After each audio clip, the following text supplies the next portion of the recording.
तेल के दाम आखिर सरकार घटा क्यों नहीं पाई? पुरानी वाली सरकार ने तो काफी रेगुलेट कर रखा था, मगर इतना सारा टैक्स आदमी कैसे देगा? सरकार को बदल देते हैं। 2008 के अंदर प्रधानमंत्री मनमोहन सिंह थे, उन्होंने स्पीच दी थी। यहां पर आपको वो स्पीच मिल जाएगी, ऑफिशियल स्पीच है। उन्होंने अपनी स्पीच में बताया था 200,000 करोड़ रुपए का डेफिसिट है 2008 के अंदर, और इसको पूरा करने के लिए 150,000 करोड़ रुपए के ऑयल बॉन्ड्स बनाए जा रहे हैं गवर्नमेंट की तरफ से। 13 साल पहले ऑयल बॉन्ड्स नाम का एक कर्जा लेना शुरू किया था, जिसको हर साल लिया गया और वो पैसे बढ़ते चले गए। उसको चुकाएगा कौन? और अर्थशास्त्री मनमोहन सिंह ने यह भी कहा था कि जितना भी पैसा है हम आगे वाली जनरेशंस को देते जा रहे हैं ये कर्जा, और ये सारा का सारा कर्जा उनको उतारना पड़ेगा। पता नहीं कैसे उतार पाएंगे। बहुत सारा पैसा कर्जा ले लो, लोगों को सब्सिडी करके सस्ता तेल दे दो, सारी चीजें कंट्रोल कर दो। नई इंडस्ट्रीज आप लगाओगे नहीं, और जो नई इंडस्ट्रीज लगेंगी उनके खिलाफ हम धरना करना बैठ जाएंगे दिल्ली के अंदर। अब 2008 से लेकर 2012 तक हर साल इतना पैसा लिया जाता है। 2012 के अंदर प्रधानमंत्री कह देते हैं, हाथ खड़े कर देते हैं, अब ये नहीं हो सकता। अपनी स्पीच में बताते हैं 1,40,000 करोड़ तो पिछले साल यानी 2011 के अंदर ही उन्होंने ले लिया है। और उन्होंने फेवरेट डायलॉग बोला था कि पैसे पेड़ों पर नहीं लगते, टैक्स लगाना पड़ेगा, हमें कीमतें बढ़ानी पड़ेगी। मिली जुली सरकार थी, सारे गुट चाहते थे कि जनता खुश रहे। उनको क्या पता पड़ता है कितना कर्जा जा रहा है, मगर प्रधानमंत्री ने कहा कि मेरे हाथ अब खड़े हो गए हैं, आगे मैं गया तो देश दिवालिया हो जाएगा, पाकिस्तान वाले रास्ते पर पहुंच जाएगा। 2008 के अंदर जो ऑयल बॉन्ड्स जारी कर दिए गए थे, उनका पैसा इस समय जो सरकार है वो चला रही है,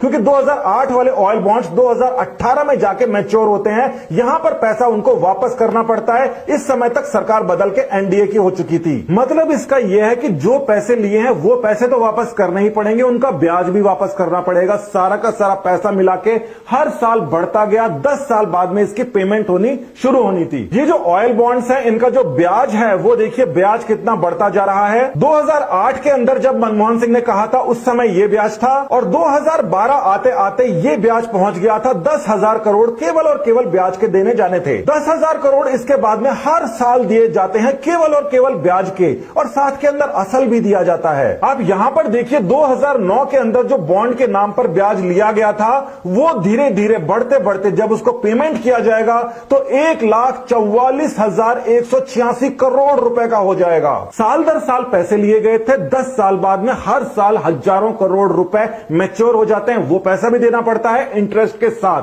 2030 तक का निपटारा पुरानी सरकारें करके जा चुकी हैं। आपको यह पता होना चाहिए इंडिया की करीब 60% पॉपुलेशन एग्रीकल्चर के ऊपर डिपेंडेंट है, वो बेहिसाब सब्सिडीज लेती हैं। भारत के अंदर 60% लोग सब्सिडी लेते हैं, यानी कि 40% उस सब्सिडी को भरते हैं। सरकार अपनी जेब से नहीं दे सकती, सरकार को टैक्स लेना पड़ता है और वही सब्सिडीज दे सकती है। अब कई सारे लोग बैठे हैं कि अमेरिका के अंदर भी यही होता है, वहां पर भी तो सब्सिडी दी जाती है। वहां पर दी जाती है 2% लोगों को। 2% लोगों को अमेरिका के अंदर एग्रीकल्चर सब्सिडी दी जा रही है, यानी 98% लोग 2% लोगों की सब्सिडी उठा रहे हैं। इंडिया के अंदर 40% 60% की सब्सिडियां उठा रहे हैं। बहुत सारे नेता यहां पर इकट्ठे हो गए, वो बोल रहे हैं कि भाई किसानों को एमएसपी के ऊपर और ज्यादा पैसा दिया जाना चाहिए। और उसमें यह तर्क और है कि पुरानी सरकारों ने जितनी सब्सिडियां दी हैं उससे 1.5 गुना ही इस सरकार ने बढ़ाई है, इसको 10 गुना बढ़ानी चाहिए। अब ये मान लेते हैं कि जो 60% लोग 40% से सब्सिडी ले रहे हैं, उनको एमएसपी के ऊपर भी उनकी उपज के ऊपर ज्यादा पैसे दो।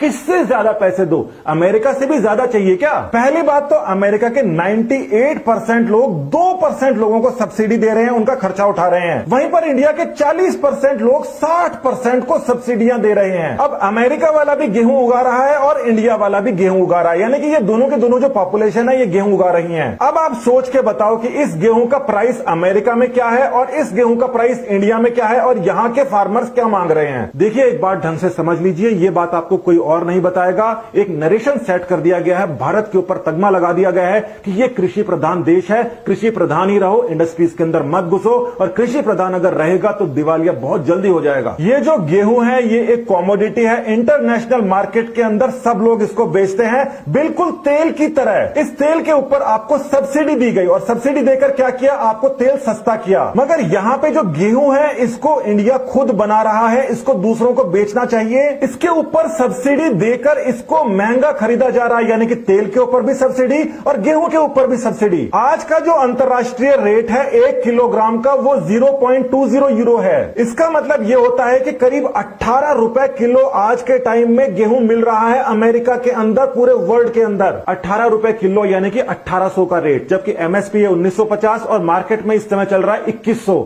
1800 की जगह 2100 के अंदर जा रहा है। 300 रुपए बीच के अंदर और देने पड़ रहे हैं हमें इस सब्सिडी के ऊपर। अब एक तरीका तो यह है कि इनकम टैक्स और जीएसटी को इतना बढ़ा दे इंडिया के अंदर कि वो ऑयल के ऊपर सब्सिडी दे पाए, एग्रीकल्चर के ऊपर, व्हीट के ऊपर सब्सिडी दे पाए और साथ के अंदर डिफेंस के ऊपर खर्चा कर पाए। और ये डिफेंस के ऊपर क्या हालत थी हमको सबको पता है। बहुत समय से हमारे आउटडेटेड मिग के अंदर पायलट्स मारे जा रहे थे। चाइना इससे बहुत खुश था और राफेल को खरीदने के लिए हमारे पास पैसे नहीं थे, क्योंकि भारत एक अलग ही दिशा के अंदर जा रहा था। ऑयल को इतना ज्यादा सब्सिडी कर दो कि अमेरिका से सस्ता हो जाए, गेहूं वगैरह के ऊपर इतनी सब्सिडी कर दो कि वो अमेरिका से महंगा बिके, बाहर से जो खरीद रहे हैं उसको सस्ता कर दो, सब्सिडी दे दो, हजारों करोड़ का कर्जा चढ़ा लो और अंदर जो प्रोड्यूस हो रहा है उसको महंगा करने के लिए बहुत सारी सब्सिडी दे दो।